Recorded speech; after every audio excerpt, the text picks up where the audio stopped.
Tokong telah terabai dan terpinggir sekian lama sejak dari rancangan Malaysia pertama hingga ke-8 tanpa diberi sebarang peruntukan untuk memperbaiki taraf hidup dan mutu kehidupan mereka. Penjelasan Yang Berhormat Speaker. Penjelasan. Singkat sikit dah. Sikit saja. Saya percaya dan yakin bahawa sekiranya Yang Berhormat Tanjung Bunga membawa usul ini kepada Dewan Yang Mulia ini, dia bersetuju supaya Tanjung Tok Kong dikekalkan sebagai zon warisan Melayu dan kawasan Nusantara. Dalam persetujuan itulah yang bermakna Yang Berhormat Tanjung Bunga membawa soal ini kepada Dewan Yang Mulia ini. Bersetuju untuk mengekalkan Tanjung Tok Kong sebagai zon warisan Melayu dan kawasan Melayu Nusantara. Tadi saya sudah jelaskan semua surat rakyat saya ingin beri peluang untuk didengari dan dengan saluran demokrasi ini untuk disidangkan. Tuan Yang Berhormat bersetujulah supaya Tanjung Tok Kong dikekalkan sebagai zon warisan Melayu dan kawasan Melayu Nusantara. Sekejap lagi saya terus, mungkin ada jawapan di belakang. Boleh ya?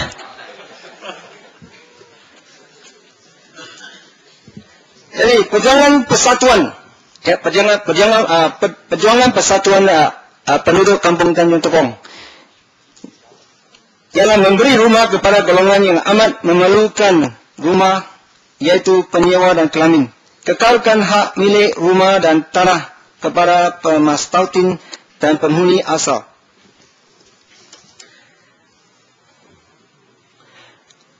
Dan diberitahu, kini persatuan bangkit semula dengan gerak kerja baru memohon restu dan kelulusan pihak kerajaan negeri dan kerajaan pusat mewakafkan Kampung Tanjung Tokong menjadi zon warisan yang tidak boleh diganggu-gugat oleh pembangunan komersial.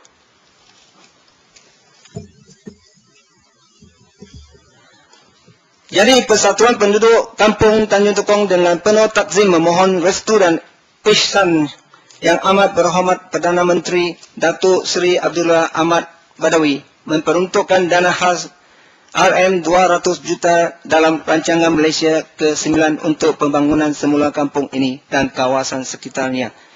Tetapi dari saya habis dulu.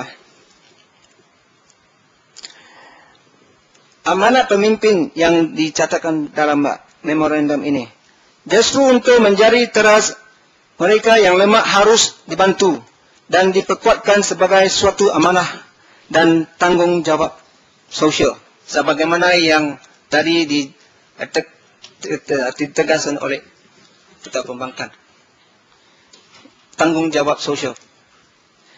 Amanat ulama tersyuhur Syekh Abdullah Fahim berkata begitu. Bila kita dah merdeka, nanti jangan ada pemimpin ambil kesempatan buat kekayaan di atas belakang rakyat. Itu dikongsikan. Penjelasan Yang Speaker. Jadi saya nak minta keputusan daripada Yang Berhormat nanti, Yang Berhormat Ketua Menteri supaya menjawab soal ini. Bersetujukah Tanjung Tok Kong dikekalkan sebagai zon warisan Melayu seperti yang diminta oleh Persatuan Penduduk? Saya habiskan dulu, Pak. Saya akan jawab seterusnya. Jadi adakah kerajaan pusat mempunyai perancangan untuk mengkaji semula Kampung Tanjung Tokong yang tidak ada dalam ruang rancangan struktur 2007 itu diwakafkan sebagai zon warisan?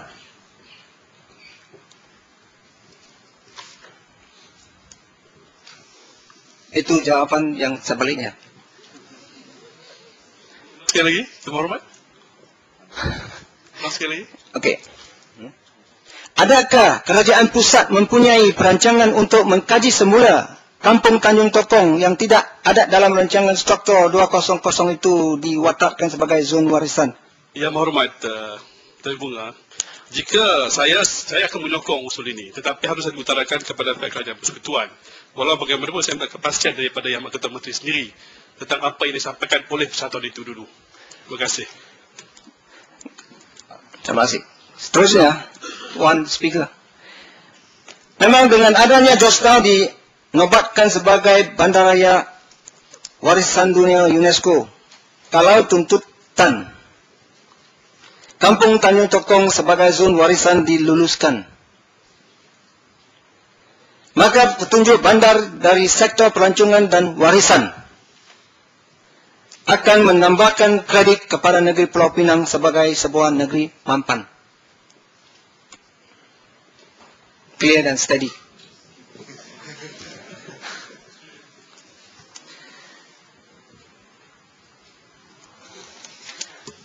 YB, Tuan Speaker, baru-baru ni kita tahu, sini banjir, sana ada ribut taufan. Sichuan ada gempa bumi.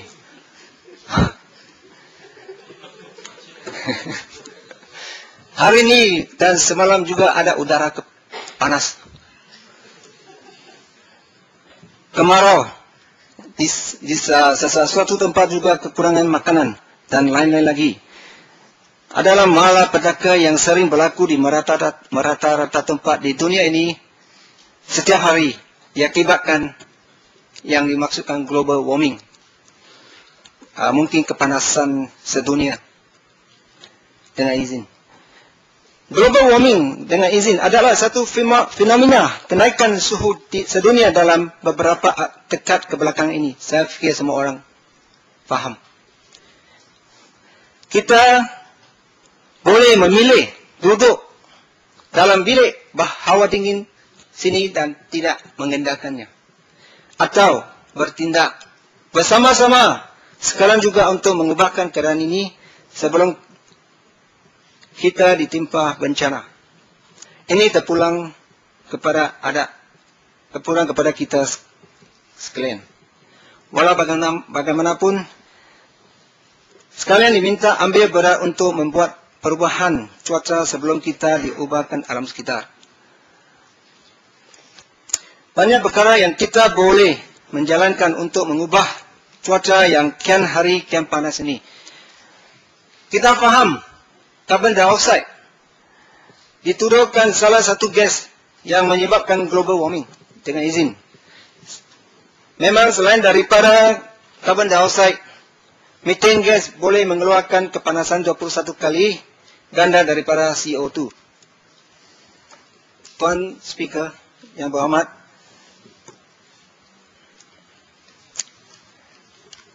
karbon dioksida, methane gas dikeluarkan oleh binatang, kebusukan tumbuhan dan sampah sarap dan pembakaran minyak.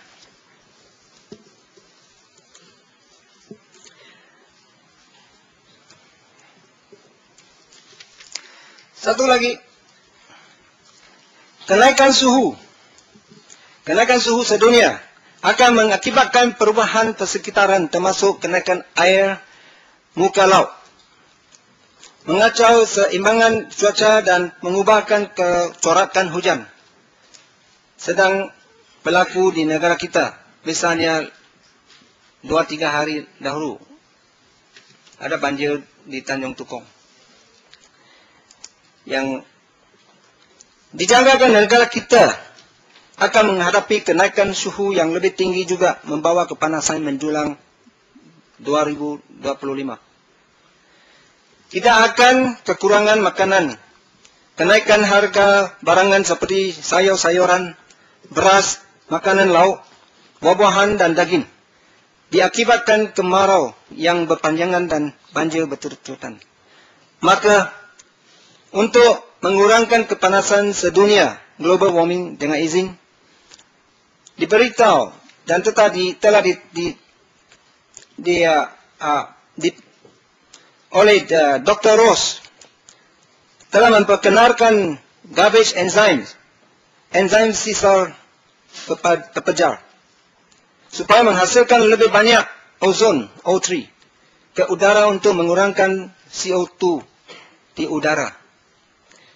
Enzim ini diproseskan dengan senangnya daripada sampah organik yang boleh didapati di dapur kita, yaitu sisa-sisa buah-buahan dan kulitnya dan sayur.